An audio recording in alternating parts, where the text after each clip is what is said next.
Olá, meu querido irmão e amigo, a todos vocês, Deus vos abençoe e a paz do Senhor Jesus Cristo.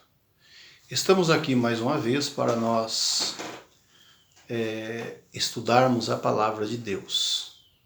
Eu sou o vosso irmão em Cristo, presbítero José Márcio, e hoje nós vamos estudar sobre a vinda de Jesus, sobre as suas fases, como que vai se suceder, porque nós somos, nós pentecostais clássicos, somos pré-tribulacionistas, pré-milenistas, e nós cremos que a vinda de Jesus, ela se dará, a sua segunda vinda, ela se dará em uma única vez, porém em duas fases distintas. Hebreus capítulo 9, versículo 28, ali o escritor aos Hebreus diz que Cristo ele vai aparecer pela segunda vez sem pecado aos que o esperam para a salvação. Porém, esta vinda de Jesus, este seu aparecimento pela segunda vez, se dará em duas fases. E nós vamos aqui, não sei se neste vídeo nós vamos conseguir concluir, mas se nós não conseguirmos concluir neste vídeo, nós faremos um outro. Então, para nós concluirmos este assunto, a vinda de Jesus e as suas duas fases da vinda.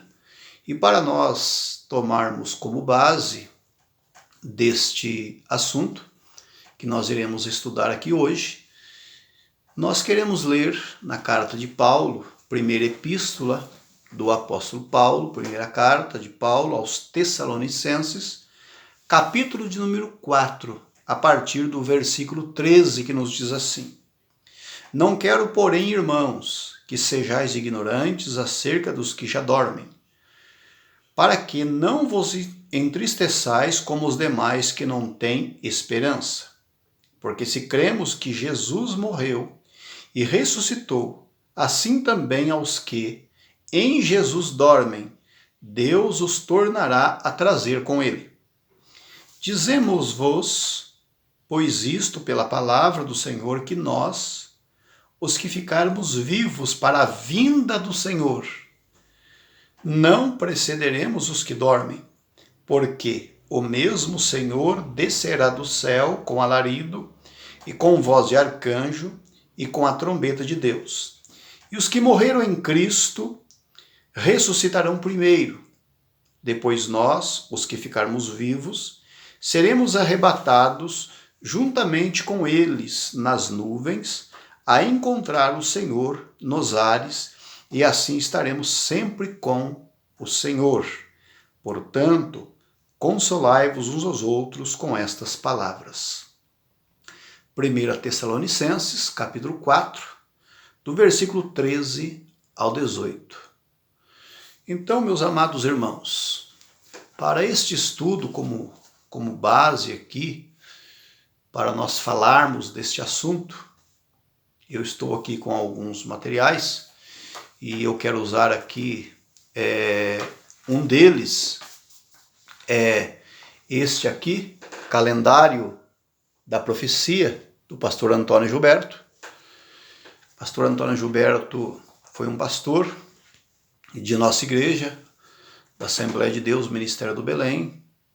Foi um homem de Deus, muito versado e conhecia as línguas originais, e ele nos deixou estes ótimos materiais para nós estudarmos a palavra de Deus.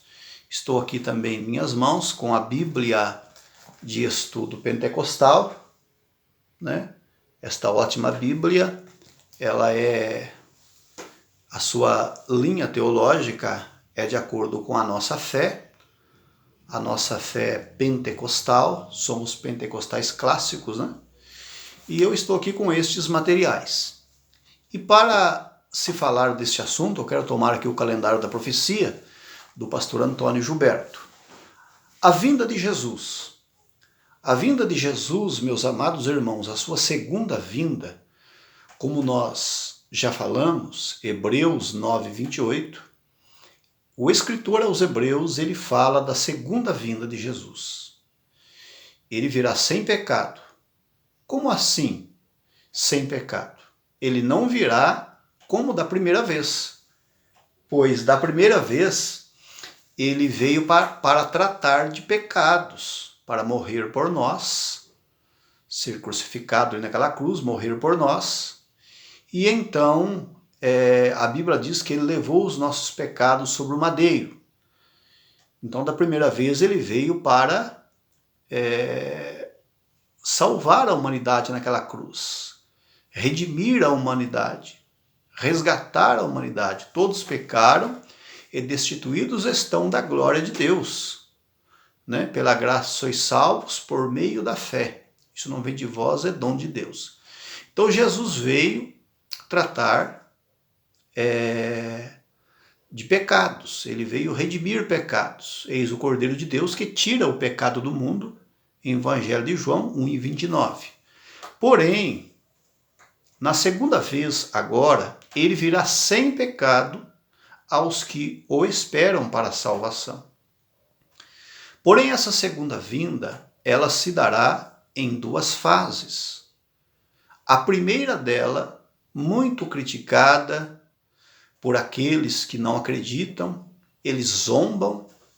Eu já ouvi muitos pastores, pregadores, ministros que ensinam na internet, tratando do assunto do arrebatamento da igreja, o rapto da igreja, de uma forma sarcástica, zombando. Alguns chegam a dizer que é até doutrina de demônio, eu já ouvi muitos falarem, né? Porém, nós cremos que isto está de acordo com a Bíblia, pois a primeira fase da vinda de Jesus, da sua segunda vinda, que é o arrebatamento, o rapto, ela é bem distinta da sua segunda fase, que é quando ele vem em glória, quando ele virá em glória. A primeira, ele virá para levar os seus. Na segunda fase, ele já virá com os seus. E nós vamos tratar aqui, eu quero usar o calendário da profecia do pastor Antônio Gilberto, e não vou ler tudo, vou lendo aqui as partes mais essenciais para nos esclarecer. E se eu não conseguir concluir neste vídeo, nós faremos num outro. Mas eu quero aqui iniciar na página 16, ele já inicia dizendo assim, pastor Antônio Gilberto: a vinda de Jesus será precedida de sinais já preditos na Bíblia. Alguns desses sinais são apostasia, 2 Tessalonicenses 2:3, multiplicação de religiões e práticas demoníacas, 2 Coríntios 4, versículo 4, 1 Timóteo 4, versículo 4. Terceiro, indiferentismo espiritual, 2 Timóteo, capítulo 3, versículo 1 a 6, Judas 18. Quarto, guerras, Mateus 24:6. Quinto, restauração nacional de Israel, Lucas 21, versículo 29 e 30. A apostasia é o abandono da fé e a doutrina, como o exemplo descrito em 2 Timóteo 2, versículo 18. A apostasia, como mencionada em 2 Tessalonicenses 2 e 3, só pode ocorrer na igreja. O mundo não tem de que se apostatar. Então o pastor Antônio Gilberto, ele nos deixa claro aqui que a vinda de Jesus ela será precedida de sinais, que foi estes que eu li aqui: apostasia, multiplicação de religiões e práticas demoníacas, indiferentismo espiritual, guerras, restauração nacional de Israel. E por último, ele define a apostasia como o abandono da fé e da doutrina, como exemplo descrito em 2 Timóteo 2:18.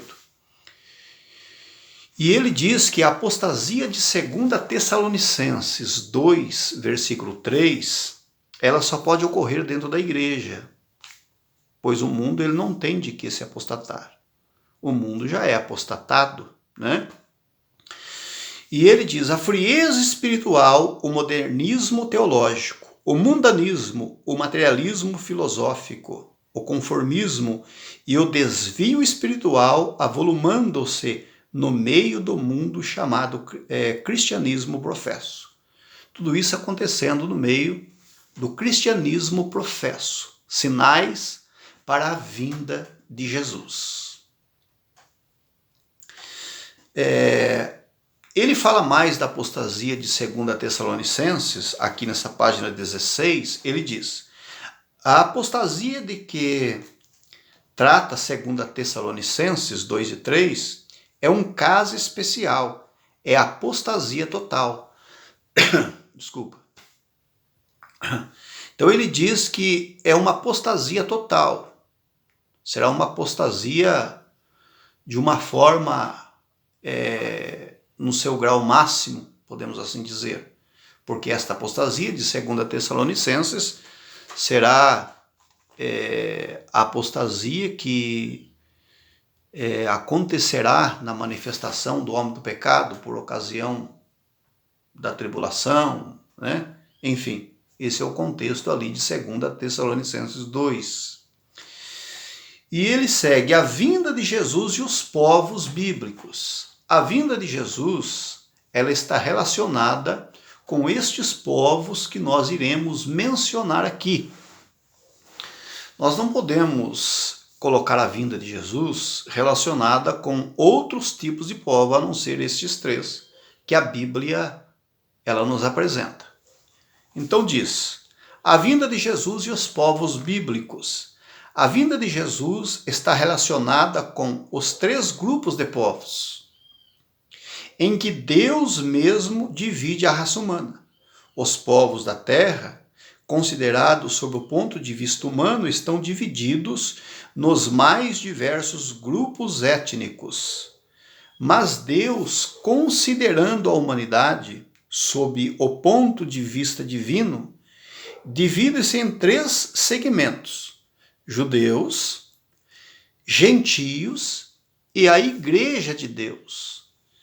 1 Coríntios, capítulo 10, versículo 32. Então veja que a vinda de Jesus está relacionada com estes três povos. Primeiro, com os judeus. Segundo, com os gentios. E terceiro, com a igreja de Deus. A igreja do Senhor Jesus Cristo é um povo seu, especial, zeloso e de boas obras. Tito, na carta de Tito, Paulo escrevendo a Tito, ele disse assim, no capítulo 2, versículos 13 e 14: aguardando a bem-aventurada esperança e o aparecimento da glória do grande Deus e nosso Senhor Jesus Cristo, o qual se deu a si mesmo por nós, para nos remir e apresentar para si um povo seu, especial, zeloso e de boas obras. Um povo seu, versículo 14 de Tito 2. Também, se você tomar a palavra de Deus, em 1 de Pedro, no capítulo 2, a partir do versículo 9, Pedro ele diz assim que nós antigamente não éramos povo de Deus, mas agora nós somos povo de Deus, somos um sacerdócio real, povo adquirido. Ele diz: vós que não ereis povo, mas agora sois povo de Deus. Então, a igreja de Deus é o povo especial, aqueles que estão baseados na palavra de Deus e somente na palavra de Deus. Confiam somente na palavra de Deus, na Bíblia, é o que a Bíblia diz. Para nós não existe uma outra regra de fé a não ser a Bíblia. O Salmo 119, versículo 130, o salmista diz: a exposição das tuas palavras dá luz, dá entendimento aos simples. Na Almeida e Atualizada, este versículo está: a revelação das tuas palavras dá luz, dá entendimento aos simples. O versículo 160 do mesmo Salmo nos diz assim: a tua palavra é a verdade desde o princípio. Então a Igreja de Deus, ela tem somente a Bíblia e unicamente a Bíblia como regra de fé. E esse povo que tem a Bíblia como regra de fé é um povo que aguarda a Cristo, o Filho de Deus. Estão fixados com seus olhos em Cristo, olhando para Jesus, o autor e o consumador da fé. Hebreus, capítulo 12, versículo 2. E este povo, esta igreja, aguarda Jesus, velando, aguardando, vigiando, em oração, meditando na palavra de Deus, somente na Bíblia, estudando a Bíblia e somente a Bíblia. Nós não temos algo a mais além da Bíblia. Nós não temos um amuleto para nos ajudar a compreender a Bíblia. Quem nos ajuda a entender a Bíblia é o Espírito Santo, através de um estudo meticuloso da palavra, nos dedicando, orando, pedindo ao Espírito Santo que nos ilumine no estudo da palavra de Deus.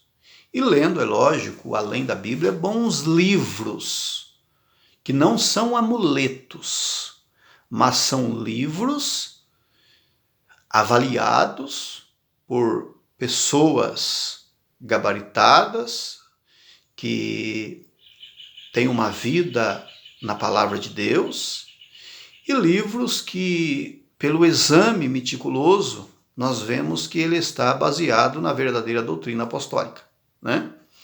E continuando aqui, neste livro do Calendário da Profecia, do pastor Antônio Gilberto, ele continua falando aqui destes povos. Ele diz: para a igreja, Jesus virá como noivo. Então, para a igreja escolhida, para a igreja de Deus, dentre esses três povos, que é judeus, gentios e igreja de Deus, para a igreja, Jesus virá como noivo, a fim de levá-la para si, para a glória celestial. Evangelho de João 14, versículo 3.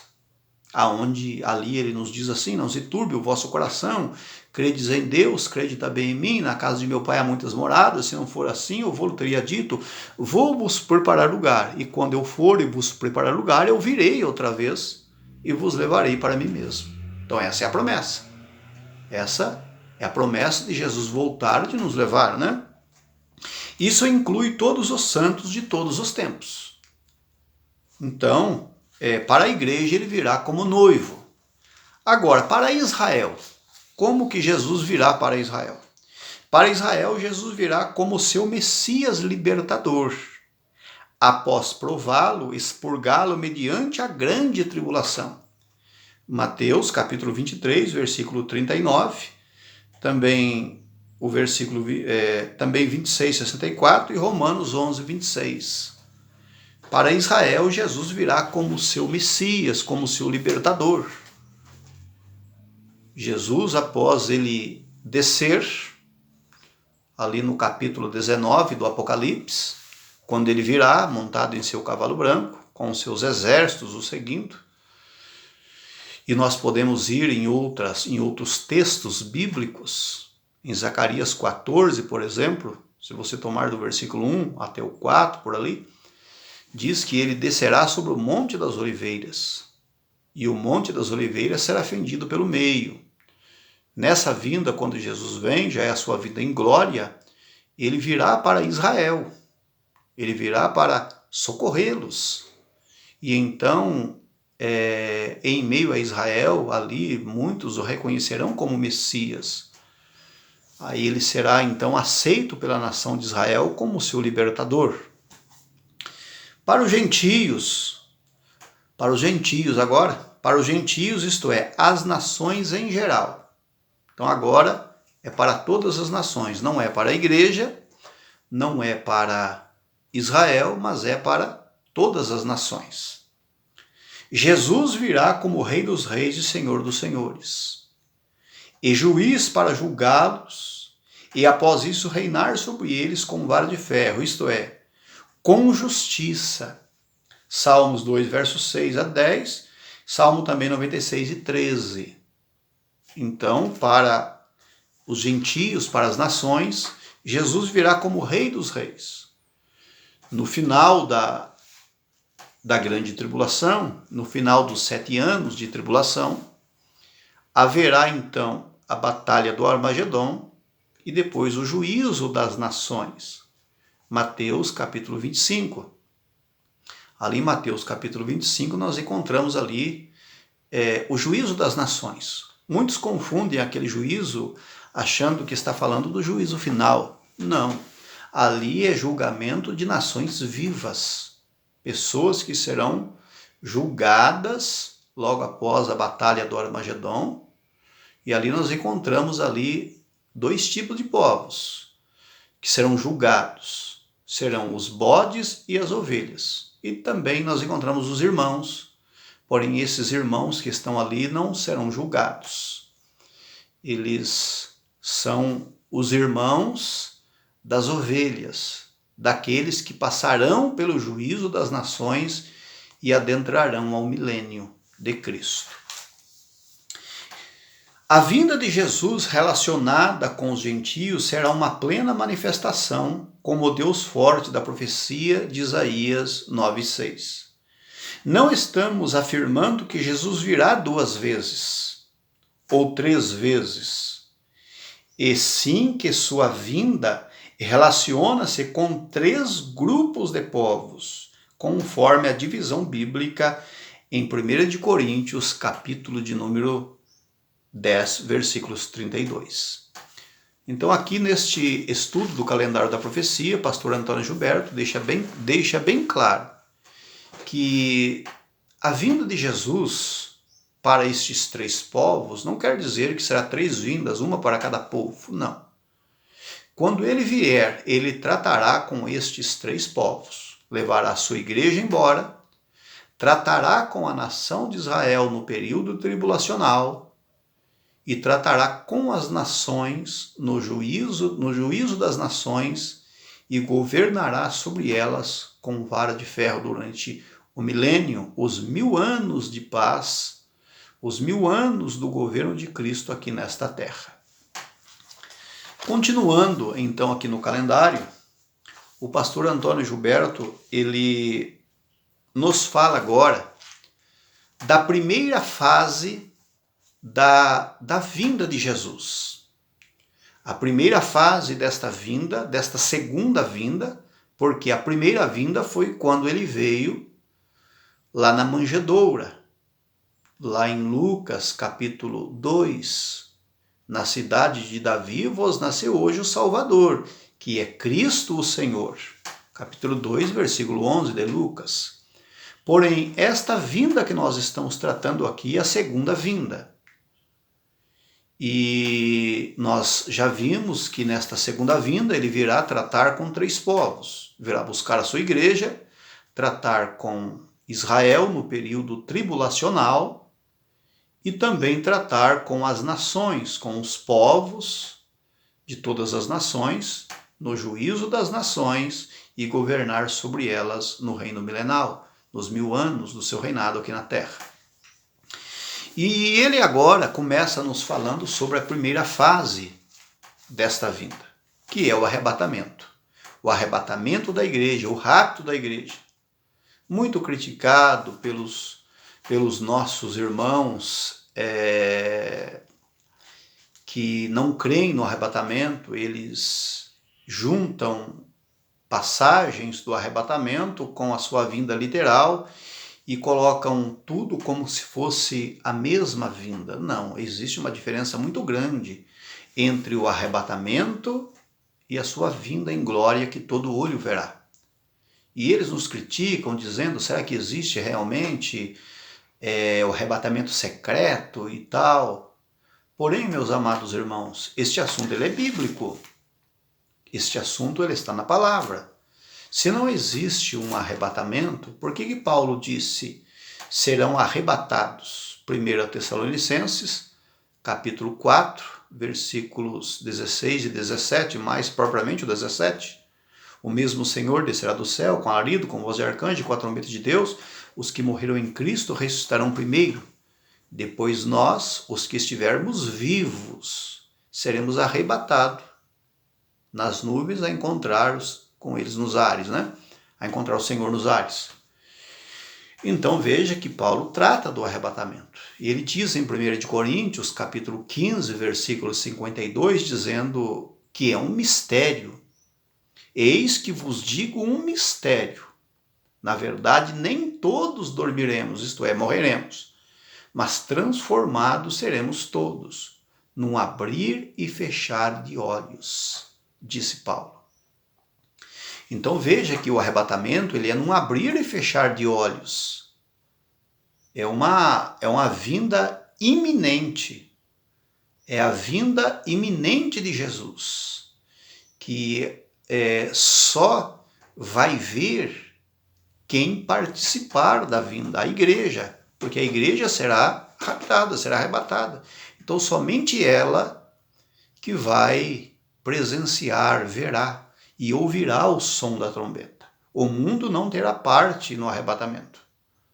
Então aqui o pastor Antônio Gilberto ele diz assim: como já mostramos no texto anterior, as duas fases distintas da vinda de Jesus, primeiramente o arrebatamento da igreja, isto concerne somente a igreja que espera velando. Então veja que ele diz assim, que esta primeira fase, o arrebatamento, é para a igreja, para aqueles que esperam velando. Lembra que eu citei Hebreus 9, 28, aqueles que o esperam para a salvação?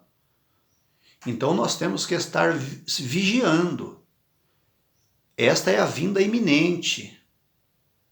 Ninguém estará nesse tempo, o mundo, melhor assim dizendo, não estará esperando ele. É só a igreja que estará esperando.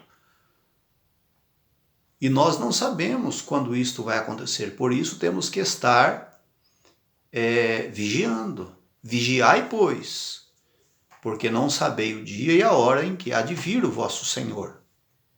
Jesus nos alertou.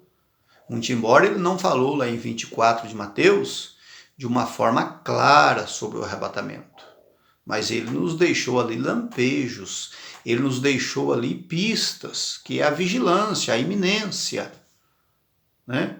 Muitos dizem, 24 de Mateus e 25 não trata do arrebatamento. De fato, ali não trata de arrebatamento, mas Jesus nos deixou bem claro ali a iminência, melhor dizendo, né? Que ele virá de uma forma inesperada, quando ninguém estiver esperando por ele, mas aquele que estiver velando, este ouvirá o som da trombeta e será arrebatado. Então aqui, o mestre Antônio Gilberto, ele continua. Depois a revelação pessoal, depois do arrebatamento, né? Haverá os 7 anos da tribulação e depois, no final dela, a revelação de Jesus.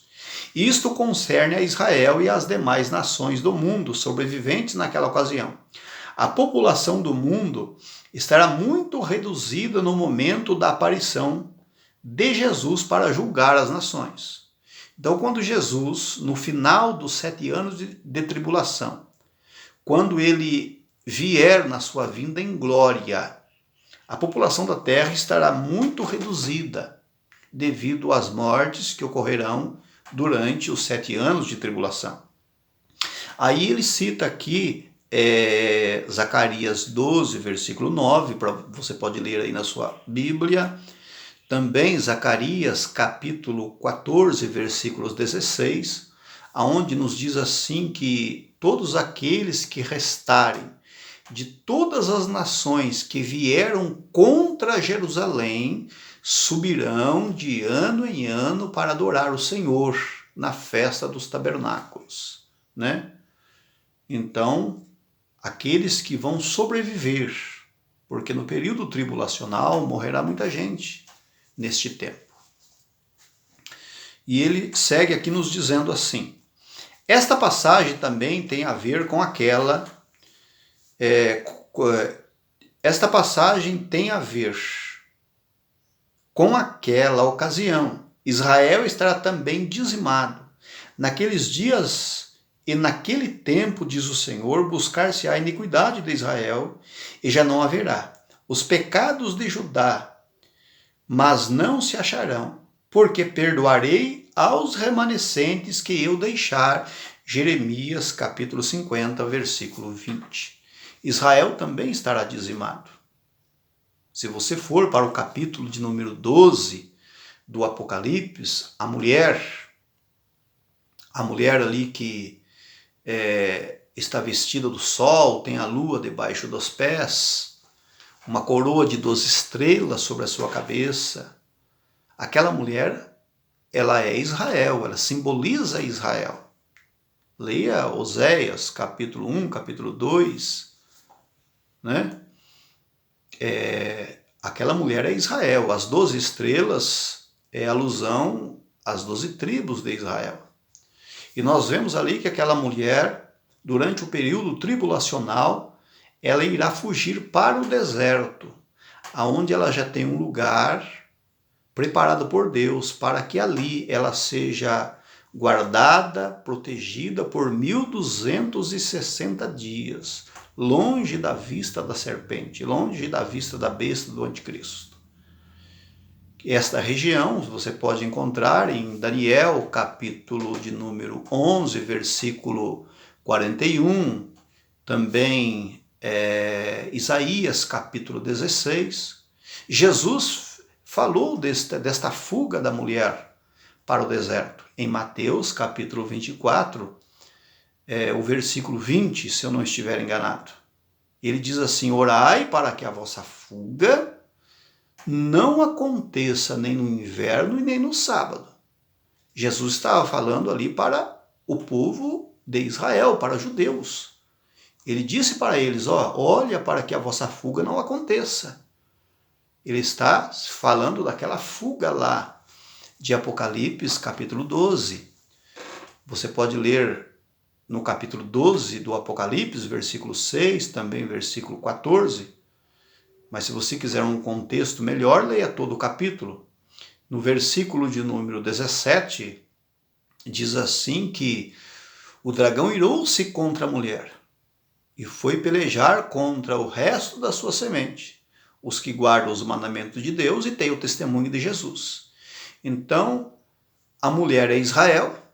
Nós encontramos que esta mulher Israel, ela foge para o deserto, mas na sua fuga durante a tribulação, ela fugindo para escapar do anticristo, um remanescente, um resto da nação permanece na terra, e então o anticristo, Satanás, usando o anticristo, se voltará contra este restante. Aí você tem que ligar o capítulo 13 do Apocalipse, que já é na sequência do capítulo 12, diz que esta besta ela vai se levantar contra os santos de Deus e os vencerá. Quem são os santos de Deus nesse tempo?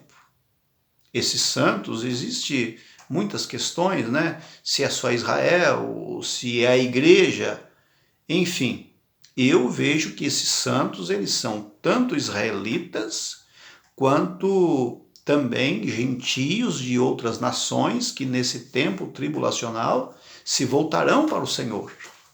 Porque a Bíblia fala de ambos nesse tempo, de judeus sinceros, 144 mil e outros demais da nação, e também gentios, que irão nesse tempo se levantar contra o sistema anticristão e vão então se converter, vão se voltar para o Senhor, né? Mas enfim, voltando aqui, o arrebatamento. O arrebatamento é um mistério que só será plenamente compreendido quando ocorrer. 1 Coríntios, capítulo 15, versículo 51. Então o pastor Antônio Gilberto ele diz assim, que o arrebatamento ele é um mistério, porque Paulo diz lá, no versículo 51 do capítulo 15 de 1 Coríntios, eis que vos digo um mistério. Aí ele diz, na verdade nem todos dormiremos, mas transformados seremos todos, num abrir e fechar de olhos ante a última trombeta, porque a trombeta soará e os mortos ressuscitarão. Então é um mistério, que será plenamente conhecido quando acontecer, quando chegar o dia que Jesus então levar a sua igreja embora. Ele será o evento inicial de uma série que abrangerá a igreja, Israel e as nações em geral. O arrebatamento ele é um evento desencadeador. Ele vai desencadear vários eventos. Existem muitos eventos a se cumprir que vai ser desencadeado pelo arrebatamento. Porque após o arrebatamento virá então os 7 anos de tribulação, virá o reinado do anticristo sobre a terra, milênio, julgamento das nações que ocorrerá antes do milênio, Armagedon, enfim. O arrebatamento será um evento desencadeador. Então aqui diz assim, pastor Antônio Gilberto, nos céus ouvir-se-á o brado de Jesus, a voz do arcanjo e a trombeta de Deus, e os mortos em Cristo ressuscitarão. Nesse instante, Jesus também trará consigo os fiéis que estavam com ele, os quais unir-se-ão aos seus corpos já ressuscitados e glorificados. A seguir, os fiéis vivos na ocasião serão transformados e glorificados, e todos juntos seguirão com Jesus para o céu. Então veja que ele nos diz aqui que o arrebatamento ele será um evento desencadeador. Ele vai desencadear vários eventos que virão a posteriori, que virão depois, né? E ele diz que nesse instante do arrebatamento, então Jesus, nesse instante ele diz aqui, que ouvir-se-á o brado de Jesus nos céus, a voz do arcanjo e a trombeta de Deus. Ele está fazendo alusão ao texto que nós lemos no início, 1 Tessalonicenses 4, mais propriamente ele está citando aqui o versículo 16 e o 17. Então, ouvir-se-á o brado de Jesus, a voz do arcanjo, a trombeta de Deus, e os mortos em Cristo, todos aqueles que morreram em Cristo, ressuscitarão primeiro. A ressurreição dos mortos, de todos aqueles que morreram crendo em Cristo, todos aqueles que morreram na esperança da ressurreição, crendo no Messias, eles ressuscitarão por ocasião da vinda de Jesus. Jesus ele falou dessa ressurreição ali em João, capítulo 5, versículos 25, 26, se você ler o versículo 28, então ele fala ali de 2 ressurreições, uma para a vida eterna e outra para a condenação eterna. Então a ressurreição da vida eterna é esta que nós estamos tratando aqui, do povo de Deus. Essa é a ressurreição da vida, pois a ressurreição da condenação ocorrerá só lá no trono branco. Então, essas 2 ressurreições, elas têm um espaço entre elas de 1000 anos, entre as duas. Daniel também, no capítulo 12, versículo 2, a Bíblia diz assim, que muitos dos que dormem no pó da terra ressuscitarão, uns para a vida eterna, outros para a vergonha e desprezo eterno. Então veja que ele fala de uma ressurreição para a vida eterna e também para a vergonha e desprezo eterno.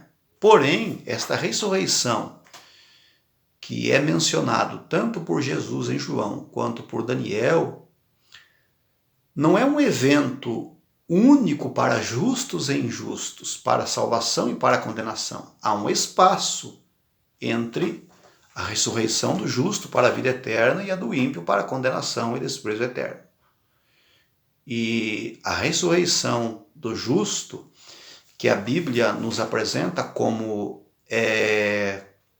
sendo a primeira ressurreição, ela ocorrerá por ocasião da vinda de Jesus. Apocalipse fala, bem-aventurado e santo aquele que tem parte na primeira ressurreição. Então veja que esta primeira ressurreição ela ocorre por ocasião da vinda de Jesus, quando ele vier a arrebatar a sua igreja.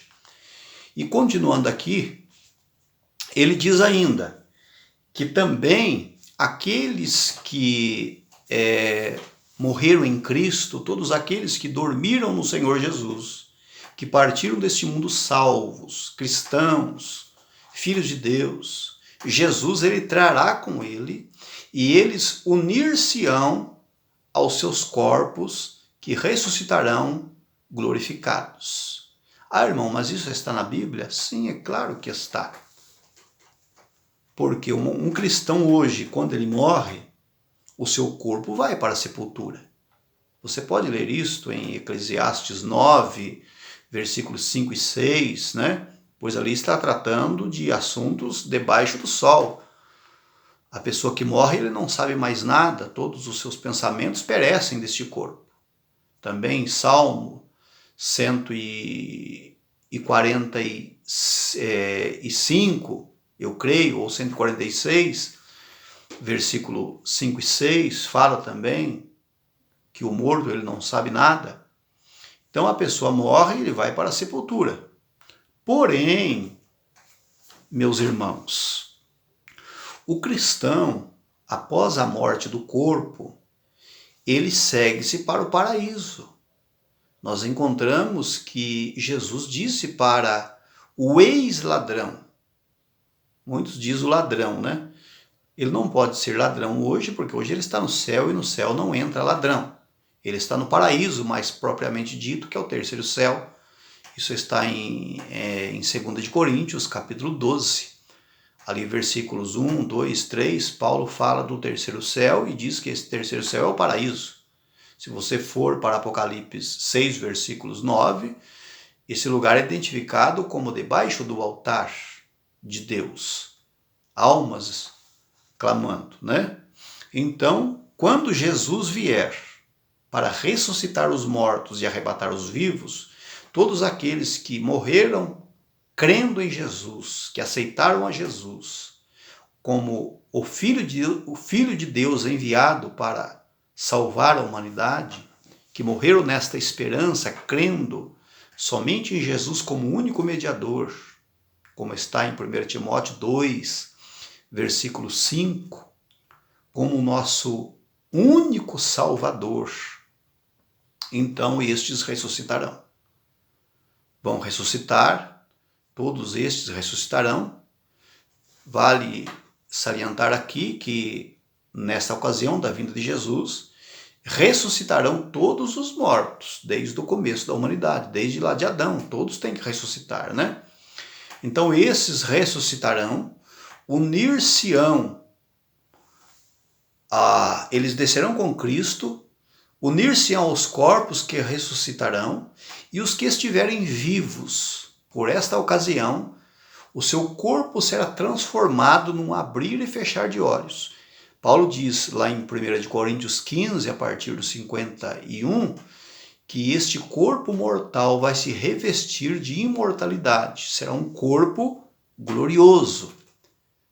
Em Filipenses capítulo 3, versículos 20 e 21, Paulo deixa bem claro assim, que a nossa cidade está nos céus, onde aguardamos o Senhor, o Salvador Jesus Cristo, que transformará o nosso corpo abatido para ser conforme, igual, semelhante ao seu corpo glorioso. Então veja que quando ele vier, ele vai transformar o corpo daqueles que estão vivos aguardando o arrebatamento, conforme o seu corpo glorioso, porque hoje Cristo está no seu corpo glorificado no céu. Então nós vamos ter um corpo semelhante ao dele. Também na primeira epístola de João, capítulo 3, versículo 2, você pode ler isto. Que assim como ele é, nós também o veremos e seremos semelhante a ele. Mas como eu disse aqui, que quando ele vier, aqueles que partiram no Senhor virão com ele para unir-se aos seus corpos. Isso está aqui, eu vou ler na Bíblia para você, em 1 Tessalonicenses, capítulo 4, o versículo 14. Eu vou ler aqui na minha Bíblia, que eu estou usando, que é a João Ferreira de Almeida, revista e corrigida, que é a Bíblia de Estudo Pentecostal, ela é da edição de 95, mas você pode ler na João Ferreira de Almeida, revista e atualizada, e outras traduções, como a NVI, né? Talvez elas tragam este texto de uma forma mais clara para você entender melhor. Mas aqui eu creio que é o suficiente nessa tradução, que eu gosto de usá-la, né? Estou acostumado com ela. E aqui diz assim, versículo 14 do capítulo 4 de 1 Tessalonicenses. Porque se cremos que Jesus morreu e ressuscitou, assim também aos que em Jesus dormem, isto é, os que morrem em Cristo, os que partiram em Cristo, Deus os tornará a trazer com ele. Isto é, quando Jesus voltar, esses que partiram virão com ele, Deus os tornará a trazer com ele. Aí no versículo 15, no versículo 16, Paulo fala da vinda do Senhor. Que o mesmo Senhor descerá do céu com alarido, com voz de arcanjo, com a trombeta de Deus, os que morreram em Cristo ressuscitarão primeiro. Então veja que essa primeira fase da vinda de Jesus, ela é para a igreja, somente para a igreja. E existe uma diferença, uma distinção muito grande entre essa primeira fase, que é o arrebatamento, com a segunda fase, que é a sua vinda em glória. Nós vamos tratar da distinção ainda em outro vídeo sobre estas duas fases. Nós vamos mostrar aqui para os irmãos, em pormenores, que o arrebatamento, que é a primeira fase da segunda vinda, ela é bem distinta da segunda fase, que é a sua vinda em glória. Mas continuando aqui, no livro do Calendário da Profecia, está escrito assim, como não será maravilhoso, somente os fiéis mortos e vivos ouvirão os sonidos divinos de chamada, vindos do céu, e serão arrebatados pelo poder de Deus ao encontro do Senhor nos ares. Mas esses atos preliminares do arrebatamento da igreja têm maior alcance do que pensamos. Referimos-nos aqui ao brado de Jesus, a voz do arcanjo e a trombeta de Deus. 1 Tessalonicenses 4 e 16. O brado de Jesus pode ter significado limitado à igreja, mas a voz do arcanjo pode estar relacionada também com Israel. A trombeta pode ter também ligação com as nações. Está vendo? A trombeta de Mateus 24 e 31 relaciona-se com os judeus para congregá-los muito depois do rapto da igreja. Porque aquela vinda de Jesus em Mateus 24 e 31 está falando da sua vinda em glória, já no final da tribulação, é a segunda fase. Não podemos confundir estes textos com o arrebatamento da igreja. O arrebatamento da igreja esta primeira fase da vinda de Jesus foi revelada somente a Paulo. Paulo que tratou desse assunto de uma forma bem clara, bem explícita para nós. E aqui continuando diz assim: e antes da revelação de Cristo para o julgamento das nações, entre os judeus, uma das finalidades da trombeta era de congregar o povo. A trombeta de Apocalipse 11:15 nada tem a ver com a mencionada no arrebatamento da igreja, que está em 1 Tessalonicenses, capítulo 4, versículos 16, e também lá em 1 Coríntios 15, a partir do versículo 51, 52, 53, aonde Paulo diz ali, ante a última trombeta, porque a trombeta soará e os mortos ressuscitarão. Então essa trombeta aqui, de Apocalipse 11, não tem nada a ver com a trombeta do arrebatamento, que é a trombeta de 1 Tessalonicenses, capítulo 4, versículo 16, e também lá de 1 Coríntios 15, a partir do 51. Nessa fase da sua vinda, a saber, o arrebatamento, Jesus não vem à terra, ele não vem aqui ao solo, ele não pisa. O mundo também não tomará conhecimento no fato, como muitos estão ensinando, baseados em seus ensinamentos. O mundo saberá depois, quando notar a ausência, a falta, o desaparecimento de milhões de cristãos. O rapto da igreja é um acontecimento secreto, reservado para os que são dele. Está vendo? Somos muito criticados pelo tema do arrebatamento, porque nós cremos piamente no arrebatamento da igreja. E os críticos, eles dizem assim, onde na Bíblia fala de um arrebatamento secreto? Meus amados irmãos, é secreto porque é algo reservado somente para a igreja, somente para os fiéis que farão parte do evento. É por isso que nós dizemos que é secreto. Logicamente que depois do acontecido, o mundo ficará sabendo. Mas na hora que acontecer, será invisível aos olhos do mundo, pois o mundo não terá conhecimento, o mundo não vai ver, o mundo não vai participar desse evento. Será algo reservado somente para a igreja. É nesse sentido que nós falamos secreto. E aqui continuando, o mundo não tem direito de testemunhar tal fato. Jesus, após ressuscitar, ministrou aos seus durante 40 dias, sem o mundo ter qualquer participação nem ingerência. Atos 1, verso 3. Também em João 12, 28 e 29 e Atos 22 e 9, fatos ocorreram da parte de Deus a que o mundo ficou alheio. Então veja que nós encontramos na Bíblia coisas que aconteceram relacionadas somente ao povo de Deus, que o mundo não teve parte. Assim será no arrebatamento. Será algo restrito ao povo de Deus, restrito à igreja. O mundo não terá parte. É esta bem-aventurada esperança que nos anima e fortalece até nas horas mais escuras. Como não estará o céu todo preparado para recepcionar a igreja? Oh, meus amados irmãos, como será maravilhoso! Como não estará o céu quando a igreja subir, quando os vivos, nós, se fosse agora, neste momento, nós que estamos aqui vivos, seríamos arrebatados, transladados, o nosso corpo seria transformado num corpo de glória e nós nos encontraríamos com aqueles que ressuscitaram glorificados nos ares. E a Bíblia diz que nós estaríamos para sempre com o Senhor. Então será algo maravilhoso, será algo tremendo.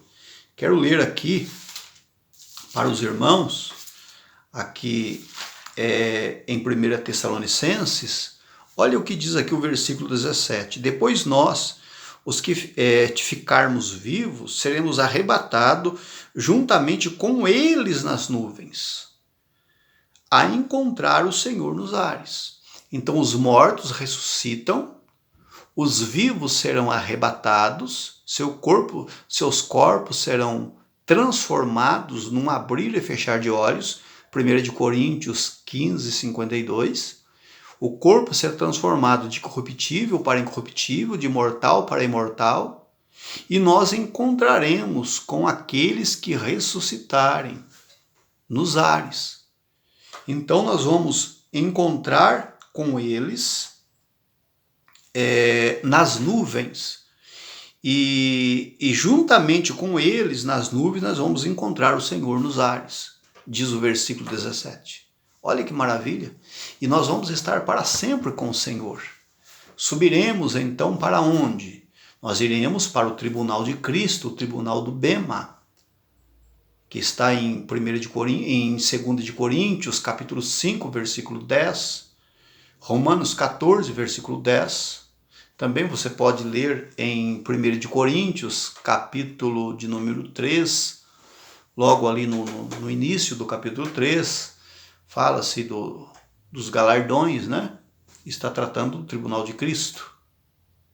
E nós, então, receberemos a recompensa. Nós receberemos o nosso galardão.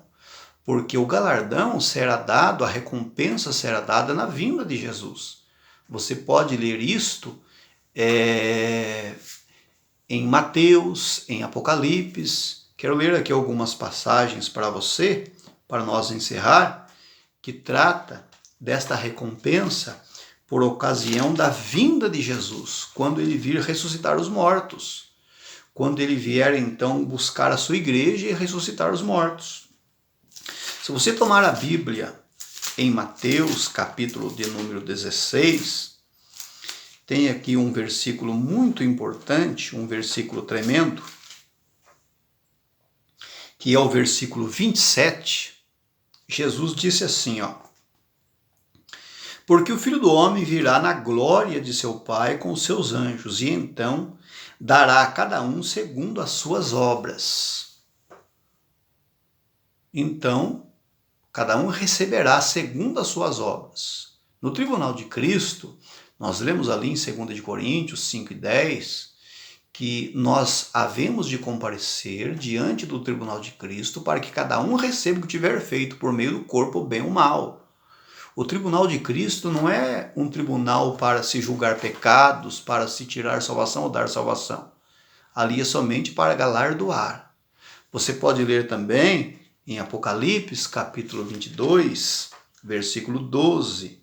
Jesus diz assim, eis que cedo venho, e o meu galardão está comigo para dar a cada um segundo as suas obras. Algo tremendo, algo maravilhoso. Então nós vemos, meus irmãos, que o arrebatamento da igreja, a primeira fase da segunda vinda de Jesus, é algo bem distinto, bem diferente da segunda etapa, da segunda fase, que é a sua vinda em glória, quando ele virá em glória e todo olho verá. Você encontra esta segunda fase, por exemplo, em Mateus capítulo 24, versículos 30 e 31, Apocalipse capítulo de número 1, versículo 7, eis que vem com as nuvens, e todo olho o verá, até mesmo aqueles que o transpassaram. Esta é a segunda fase da segunda vinda de Jesus, quando todo olho verá. Então veja que são são fases diferentes, pois na primeira fase, eu repito aqui, ele virá para buscar os seus, João 14, versículo 3. Já na segunda fase de sua vinda, ele virá com os seus. Você pode ler isto em Judas 14, em Apocalipse 19, a partir do versículo 11, eis que vejo os céus abertos, né? E eis um cavalo branco, e o que está sentado sobre ele chama-se fiel e verdadeiro, e julga e peleja com justiça, os seus olhos são como chama de fogo, e da sua boca saiu uma aguda espada, para ferir com ela as nações. E seguiam-no os exércitos nos céus, montados em cavalos brancos, vestidos de linho fino, branco e puro. Essa veste deste exército é veste relacionada com a igreja. Então tem a ver com a igreja, muito embora os anjos também virão com ele. Mas no Apocalipse 19 está falando da igreja, que retorna com ele. Então veja, na primeira fase ele virá para levar os seus embora. Já na segunda fase ele volta com os seus. Então existe uma diferença muito grande. E nós queremos tratar dessa diferença, da distinção das fases, num próximo vídeo. E por último falaremos da segunda fase, que é a sua vinda em glória. Amém, meus irmãos? Deus vos abençoe.